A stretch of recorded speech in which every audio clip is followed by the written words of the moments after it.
আচ্ছা নীরবে একটু চিন্তা করে দেখো যে অনলাইনে যে মানুষটাকে তুমি চেনো না তাকে তুমি অন্ধের মতো বিশ্বাস করে ভালোবেসে ফেলেছো, যার বাড়ি কোনোদিন যাও নাই, যাকে নাকি সামনের পা দাঁড়িয়ে দুইটা নয়ন ভরে দেখে নিতে পারো নাই, তার সাথে ফোনের মাধ্যমে হয়তো তার সাথে পরিচিত হয়ে সম্পর্ক করে ফেলেছো।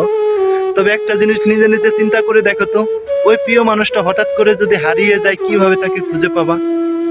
কিভাবে সে মানুষটাকে খুঁজে পাবা? খুঁজে পাওয়া কিন্তু সম্ভব হয়ে থাকে না। যদি সেই মানুষটা যোগাযোগের মাধ্যমটাই বন্ধ করে ফেলে, তুমি যদি চিৎকার করে কান্নাও করতে থাকো, তোমার প্রিয় মানুষটা কিন্তু তোমার কান্নার আওয়াজও শুনতে পাবে না, অনুভবও করতে পারবে না যে হয়তো আমার সাথে কথা না বলার কারণে সেই মানুষটা অত পাগলামি করতেছে, সেই মানুষটা বড্ড কষ্টে আছে। অনলাইনে সম্পর্কটা হচ্ছে ঘুমের ভিতরে যে স্বপ্নগুলা ভেঙে যায়, সেই স্বপ্নটা কিন্তু আর ফিরে পাওয়া যায় না। অনেক চেষ্টা করা হয় কিন্তু স্বপ্নগুলো আর ফিরে পাওয়া সম্ভব হয়ে থাকে না। তাই অনলাইনে সম্পর্কগুলো এমনই হয়ে থাকে, ঘুমের ঘরে যেমন স্বপ্ন দেখো, অনলাইনেও ওরকম একটা সম্পর্ক হয়ে থাকে। যদিও ঘুমের ঘরে স্বপ্নটা হারিয়ে ফেলো, সেই স্বপ্নটা ফিরে পাওয়া যায় না, তেমনি অনলাইনের সম্পর্কগুলো যদি ভেঙে যায় থাকে, সেই মানুষটার একটা খবরও নেওয়া যায় না। অনলাইনের সম্পর্ক এমনই হয়ে থাকে, দেখো তুমি যদি পৃথিবীর মায়াটা ত্যাগ করে চলেও যাও, তুমি যদি অফলাইনে চলে যাও, তোমার সিম ডাটা সবকিছু যদি বন্ধও হয়ে যায়, কিন্তু দেখো তোমার প্রিয় মানুষটা বুঝতেই পারলো না যে তুমি পৃথিবী তার বেঁচে নাই।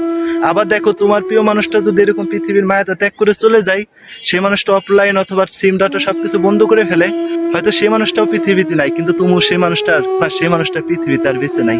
আসলে অনলাইনের সম্পর্কটা হচ্ছে মনে ধোঁকা আর মনে মনে স্বপ্ন দেখা। তাছাড়া বাস্তবিত অনলাইনের সম্পর্কটা এতটুকু পূর্ণতা সুখ শান্তি আসে না। তো অনলাইনে সম্পর্ক করার আগে একটু চিন্তা ভাবনা করে করো। অনলাইনে সম্পর্কগুলো একটু ভাবনা চিন্তা করে করতে যাও, কারণ বাড়ির পাশে একটা মানুষকেও যদি ভালোবেসে থাকো, যদি 2 দিন 1 দিন না দেখতে পারো, তখন কেমন বা লাগে। আর অনলাইনের প্রিয় মানুষগুলো যখন নাকি নিজেকে আড়াল করে ফেলে, তখন খুঁজে পাওয়া তো সম্ভব হয়ে থাকে না। কোথায় যাবা, কোথায় যায় তাকে একটা নজর দেখতে পারবা, কোন মাধ্যমে 1 মিনিট কথা বলতে পারবা, কারণ পৃথিবীতে তার হয়তো কাউকে তুমি চিনো না, শুধুমাত্র তাকেই চিনো। আর তার মাধ্যমে তুমি হয়তো তার সাথে কথা বলতে পেরেছো। আর সেই মানুষটা যখন নিজে নিজে স্বেচ্ছাকৃতভাবে যোগাযোগের মাধ্যমটা বন্ধ করে দেয়, তখন হয়তো শত চেষ্টা করলেও সেই মানুষটাকে খুঁজে পাওয়া সম্ভব হয়ে থাকে না।